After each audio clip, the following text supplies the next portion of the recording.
What is up there, YouTube? Matt here again.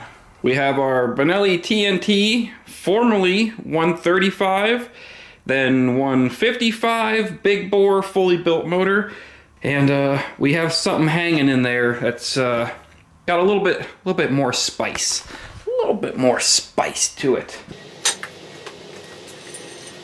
This is a 1990 Kawasaki KDX 200, two-stroke, liquid cooled, and it has a charging system built into it. It is basically the easiest street bike swap I could get to put into this bike that wouldn't be too huge.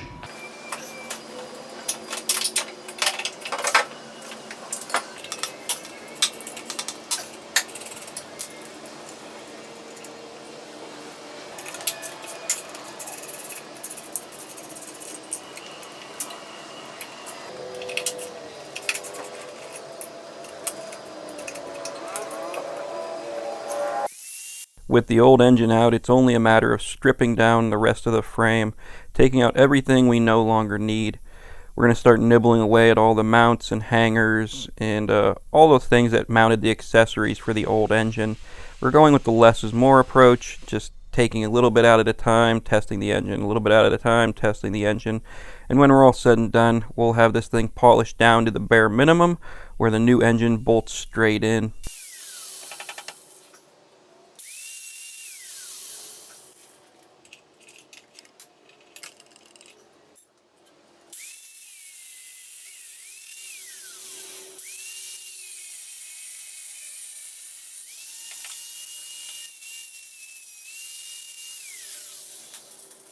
Okay, that should be enough to get our motor in place there.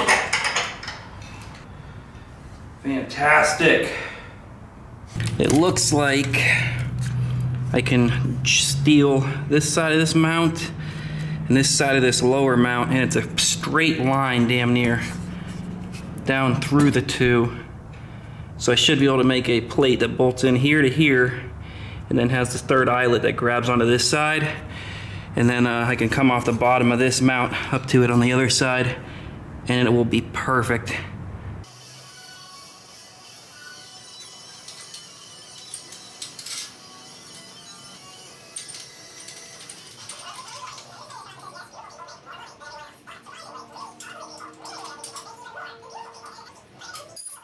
Right next to the minivan seats are motors. Let's ride. Which can make you about 5. Took some time and fabricated up the rear motor mounts. These are in a demo stage. They are not finished products. This is just to get the engine into the frame where it's supposed to be so that we can move on to the next steps, which would be fabricating the exhaust, the carburetor placement, etc. But these mounts were in their rough stage. We polish everything out, paint it, make it look beautiful before it's finally done.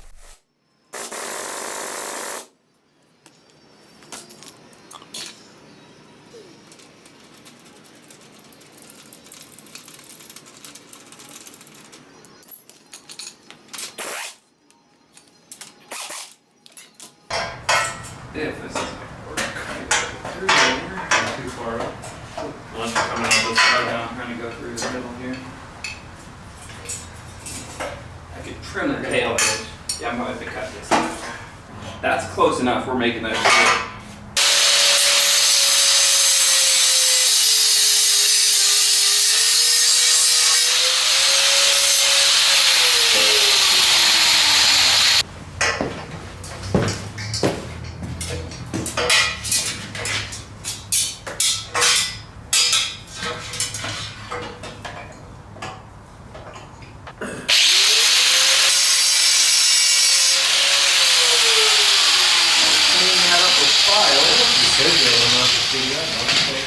I won't need that one, just for the other engine. Fair enough. Super nice of Mike to come over for a little bit, especially on Christmas. We got the motor mounts knocked out, we got the exhaust mocked up, and everything's looking pretty good. Everything's sitting where I'm happy with it, where I shouldn't have too much issue. We had the exhaust all the way in. We just had to dimple it just a littlest bit right here around the frame. Not a big deal. I'm going to end up cutting these mounts off and making new mounts for everything, so plenty of room there. I don't know how much of this exhaust I'm going to use, but we got it running back to right here.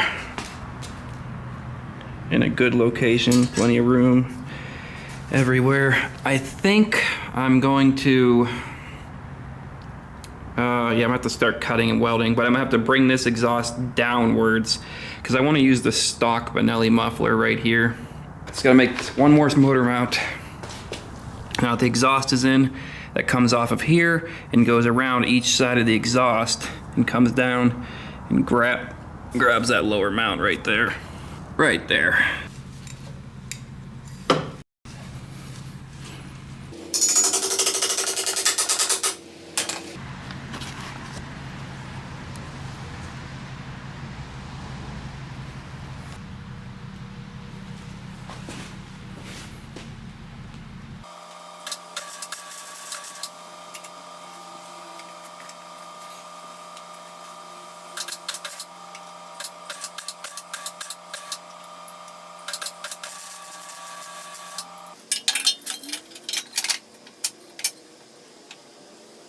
The only solution I see is pulling the exhaust system that way.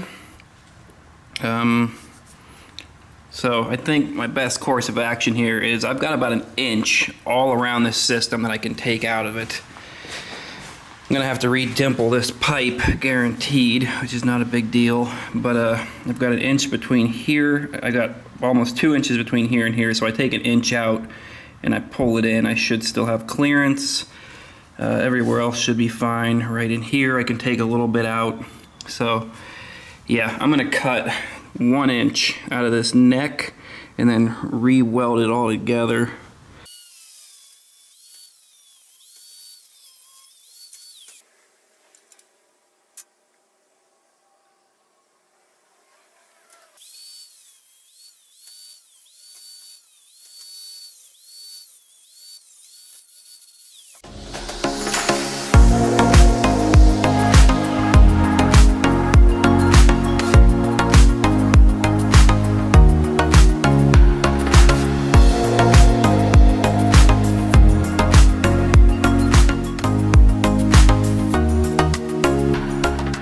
With the exhaust completely done and mounted, it's time to get on to one of the hardest parts of this swap.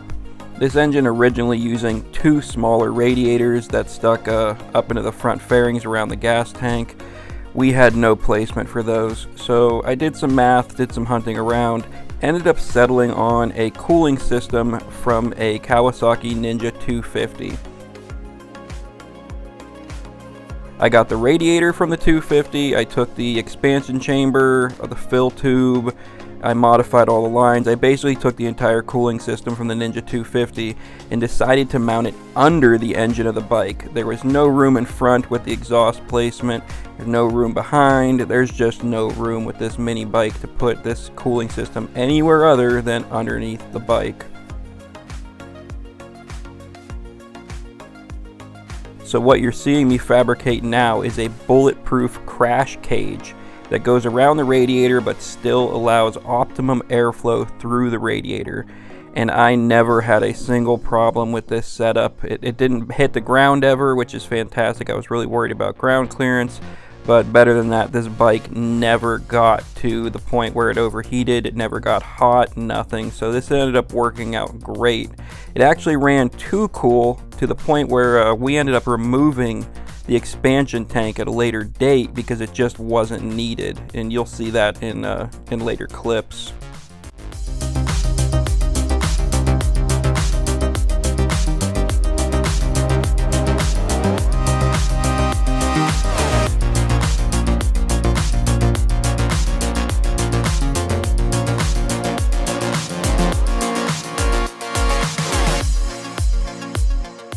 Putting the radiator to the side, we're starting on the fuel system.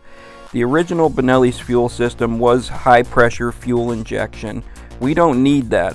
We are perfectly fine with gravity feeding this system since it is just a carburetor. So what I'm doing here is taking out the old pump housing, We're cutting off all the mounts and everything for the old fuel pump, the fuel lines, all that, and we are basically just going to drill and hog this thing out to make a completely straight through gravity fed system. As simple could be. Bing bada boom, job done.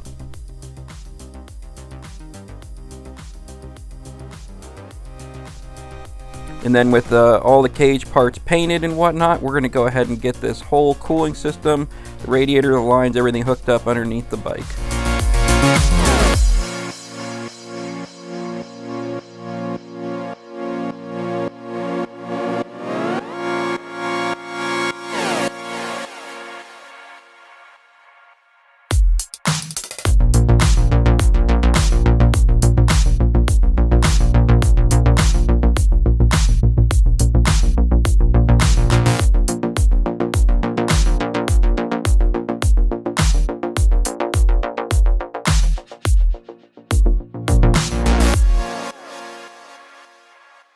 You could probably jack the bike up off the radiator cage without a problem. Hopefully we won't have any rock issues and it'll be just fine. And we had to make a bracket up here to grab the front side of our overflow. Everything is super rigid, super strong. And I got it as tucked in there as I could.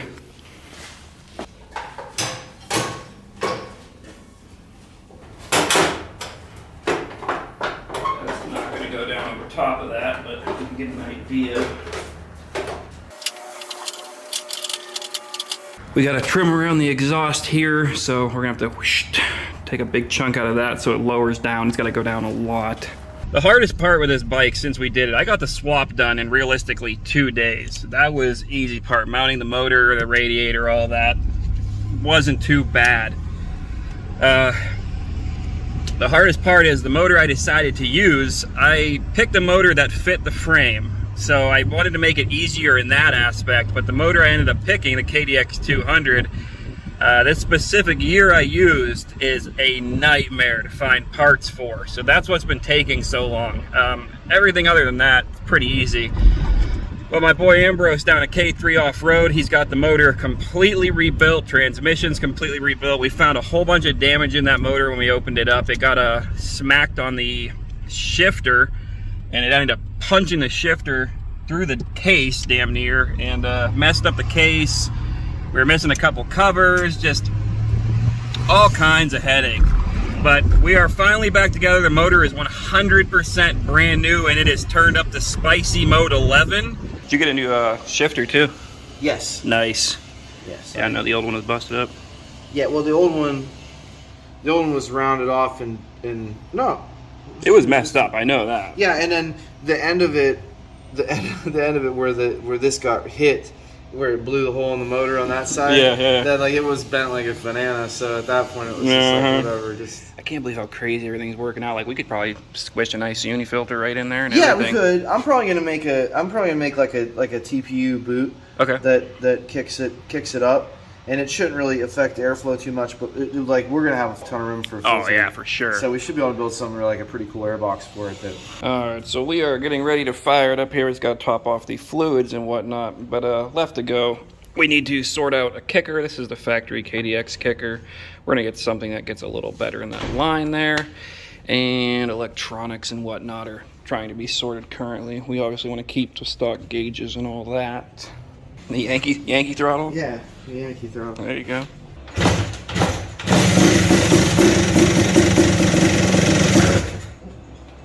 Yeah, it's a lot quieter than I thought it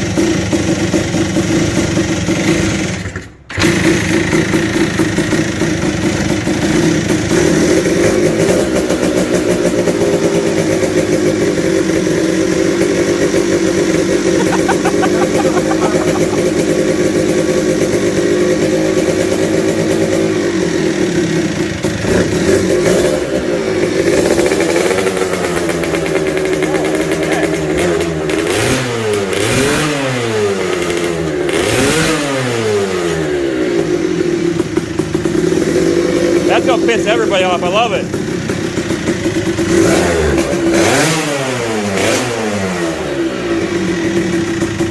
Hell yeah. Perfect. All right, she runs great.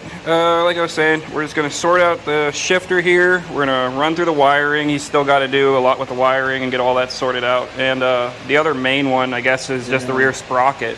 Right, we're gonna make an adapter so it takes a common, commonly available ATV sprocket. That way we got a 520 chain, and we can keep the stock front sprocket. Right. And the ratio we're working out to be should be somewhere in like the 2.8 final drive, so it should feel a lot like a tall dirt geared KDX as far as gearing goes. The shifter is set up for my friend Ambrose at K3 Off-Road. Like most of my friends, he's a manly man. He's a mountain of a man, while I am wee little pint-sized. So I gotta pull this shifter in. So as much as it hurts me, we gotta cut this shifter and slide it back to fit my foot.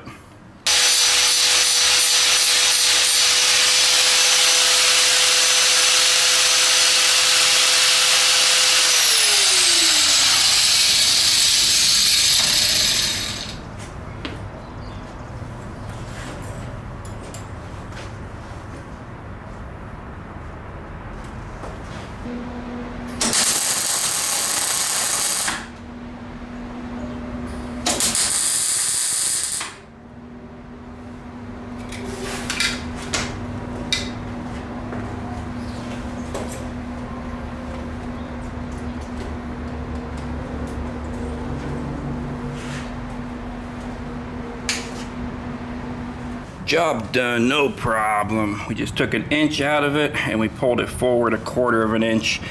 A lot easier for my foot to get on now. Now this bike is kind of still in the research and development phase, but very much rideable. My boy Ambrose went crazy with this thing over the last year. That whole year was 98% tracking down parts. But we got everything we needed. We got this thing all back together. He got this thing all back together. He had to 3D machine so much stuff, like CAD design, 3D print, all this shit. He had to power valve cover. Like there's a ton of billet on this bike that he had to have made. The intake, he actually designed and 3D printed, and that's gonna hold up just fine. But he 3D printed an intake, put the air filter right up under the seat where it originally was. He 3D printed a rear sprocket hub adapter so he can run a, I think it's an ATV or a dirt bike style sprocket. And by doing that, we now have the same gearing as the bike this engine came out of.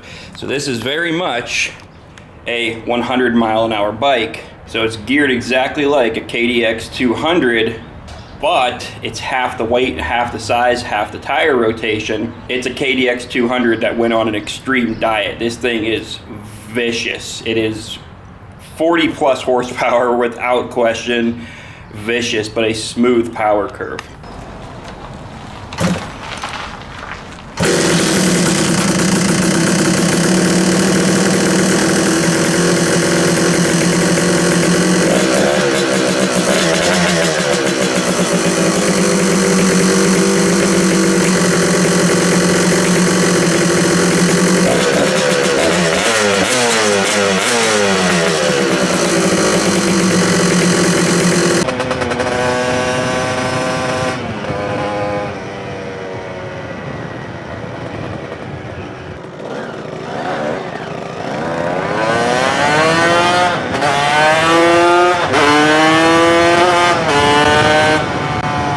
Got a bit of a dead spot in the mid-range there. We were worried about that. We're gonna have to play with the carb to tune that out. But yeah, she's feisty. I gotta get that shifter adjusted more.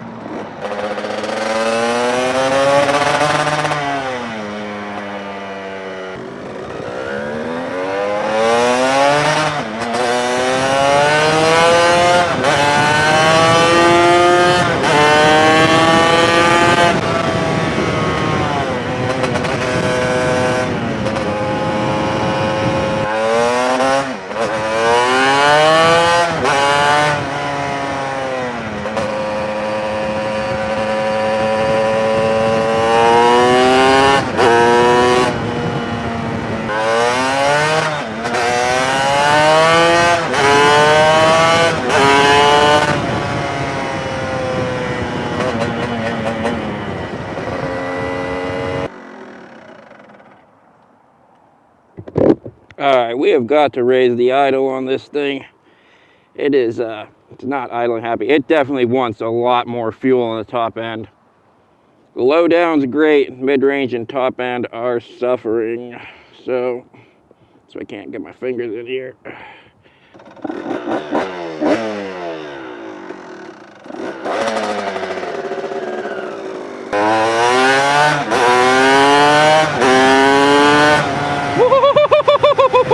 Shit!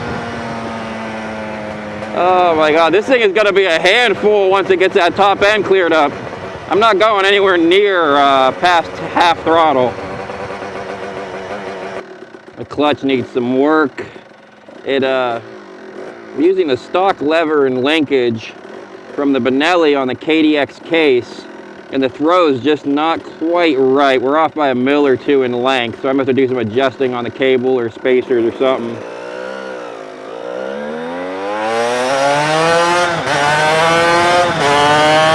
Shit!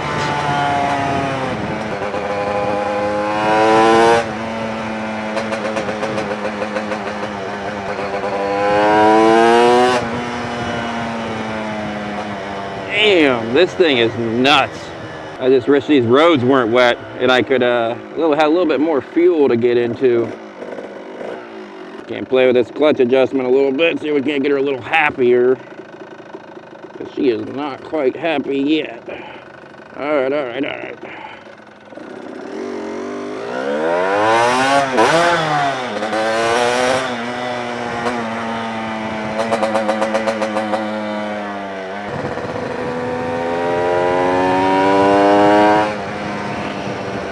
Alright, this will be our one and only decent pull this entire video. Because I do not want to, like I said, go too hard on the top end here.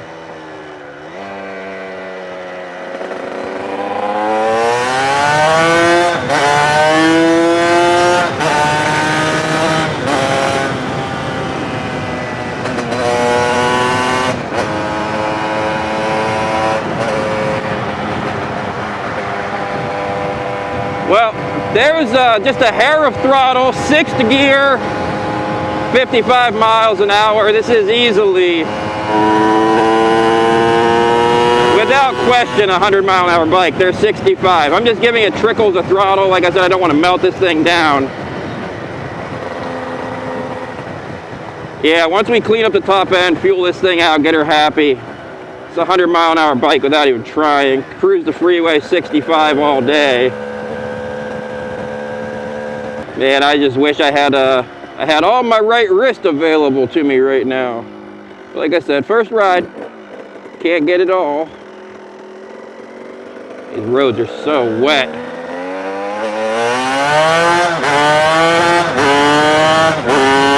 Jeez, a whiz. It just floats that front tire unless you're sleeping on the front bars. The bars. Man, this thing's got my tongue twisted. Heart racing. This thing's a blast.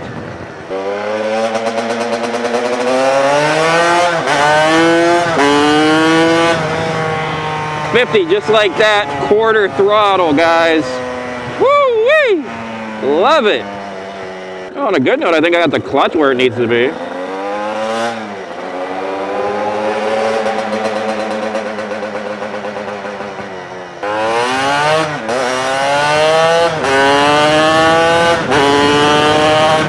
Jeez, a whiz, guys. Man, I'm getting pounded with rain.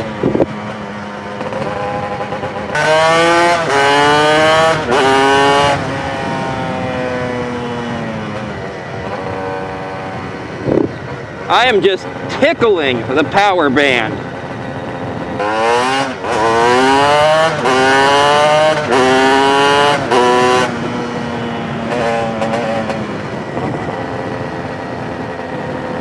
For those of you who don't know me, my name is Matthew, and I was a YouTuber for 16 plus years till somebody got a hold of my information and went in and did some non-repairable damage to my channel. They went in one by one, deleted everything, completely wiped my channel. This was well over a year ago. The state of mind I was in at the time, I did not want to even pursue it or chase them or try to fix the damage. I just kind of let the channel disappear. YouTube ended up getting a hold of me and letting me know that they were able to salvage some of my content, some of my later videos. So I'm going to go ahead and try to piece some of those videos together, like this one here, and put them up on this channel. If you want to subscribe, go ahead and subscribe. We'll see where this channel goes and what the future may bring. But thanks for watching one of my coolest older build videos that I actually forgot about. I'm very thankful I got enough video content back that I was able to put this into a full little build video. Stay safe, stay healthy, and as always, have a good one.